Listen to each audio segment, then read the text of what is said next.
안녕하십니까. 이낙연이라고 합니다. 저를 모르시는 분도 계실 겁니다. 소개 말씀부터 올리겠습니다. 저는 젊은 시절에 신문기자로 일했습니다. 그 다음에는 국회의원, 도지사, 국무총리로 일하고 다시 국회의원으로 돌아왔습니다. 오늘은 대통령 후보로 나서겠다는 말씀을 드리고자 이 자리에 섰습니다. 존경하는 국민 여러분, 코로나는 선전포고 없는 전쟁입니다. 우리는 성실하고 치열하게 싸웠습니다. 그러나 상처가 깊고 넓어졌습니다. 자영업자들은 허리가 더 휘었습니다. 노동자, 농어민 모두 힘겹습니다. 청년의 취업 문턱은 좀처럼 낮아지지 않습니다. 안타깝고 송구스럽습니다. 이렇게 힘겨운 국민을 더 따뜻하게 보살펴야 합니다. 그 일을 제가 하겠습니다. 특히 사회의 격차가 더 벌어지고 있습니다. 없는 사람은 더 어려워지고 외로운 사람은 더 외로워졌습니다. 청년을 비롯한 많은 사람들이 세상의 불공정에 항의합니다. 불평등을 완화하는 일이 시급합니다.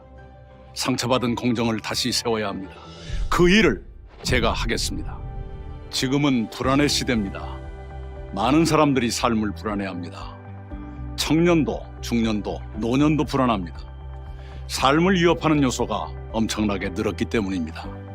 그런 모든 위협으로부터 국민 한 분 한 분의 삶을 국가가 보호해드려야 합니다. 내 삶을 지켜주는 나라가 되어야 합니다. 그 일을 제가 하겠습니다. 그래도 우리는 코로나 극복을 향해 나아가고 있습니다. 일상의 회복이 멀지 않았다고 느낍니다. 이 사진을 기억하실 겁니다. G7 정상회의의 한 장면입니다. 어느 나라가 코로나에 가장 잘 대처했냐는 물음에 선진국 정사들이 일제히 문재인 대통령을 가리킵니다. 대한민국의 위기 극복 능력을 세계가 평가하는 것입니다. 우리 의료진의 헌신과 국민의 협력에 세계가 박수를 보냈습니다. 대한민국은 이런 국민을 보유하고 있습니다. 국민 여러분께 감사드립니다. 저는 우리 민주당의 세 분 대통령을 모셨습니다. 김대중, 노무현, 문재인 대통령은 저에게 학교였습니다.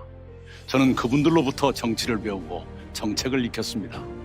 그분들의 좋은 철학은 든든하게 계승하고 문제는 확실하게 시정해야 합니다.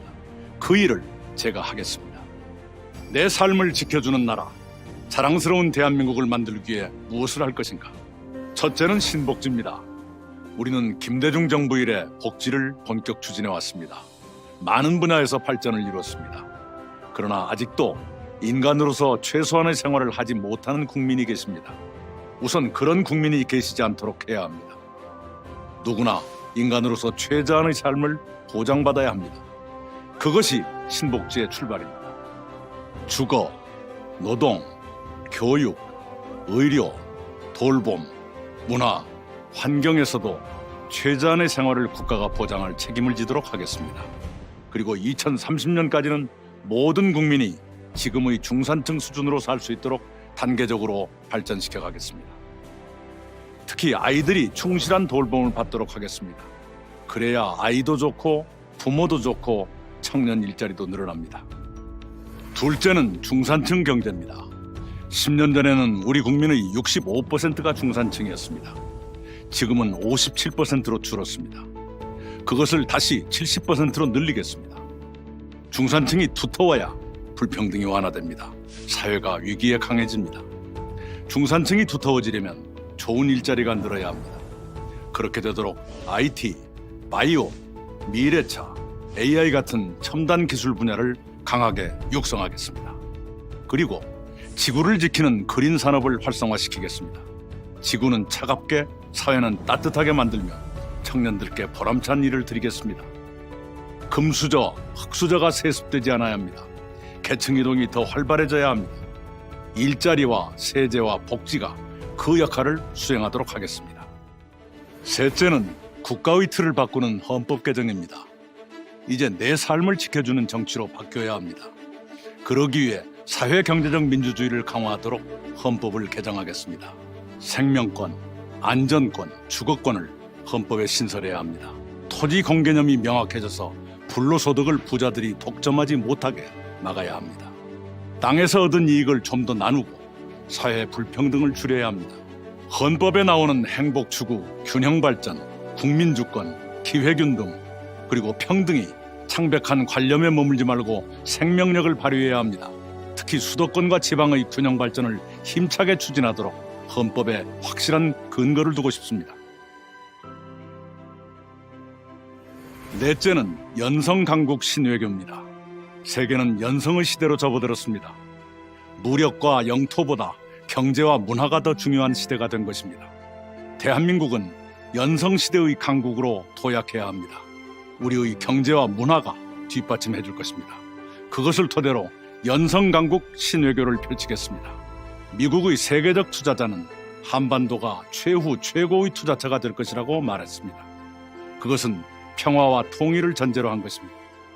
한반도의 평화를 제도적으로 정착시켜야 합니다. 그렇게 하도록 한국이 더 주도적인 역할을 해야 합니다. 김대중, 노무현, 문재인 대통령의 평화 해결을 이어가며 시대에 맞게 발전시키겠습니다. 미중 양국은 거대한 고래 같은 존재입니다.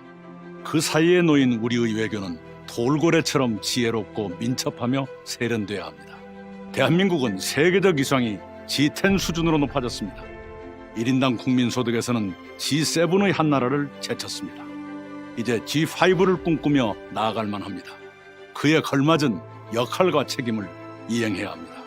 저는 국무총리로 일하면서 세계 25개국을 방문해 정상급 지도자들과 회담했습니다.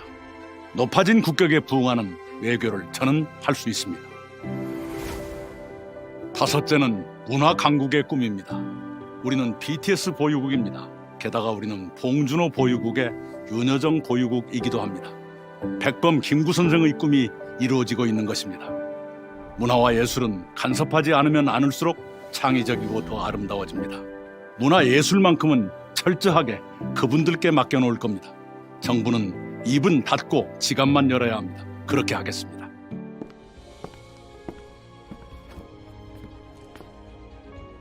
존경하는 국민 여러분, 오늘 저는 여러분의 선택을 받고자 여러 말씀을 드렸습니다.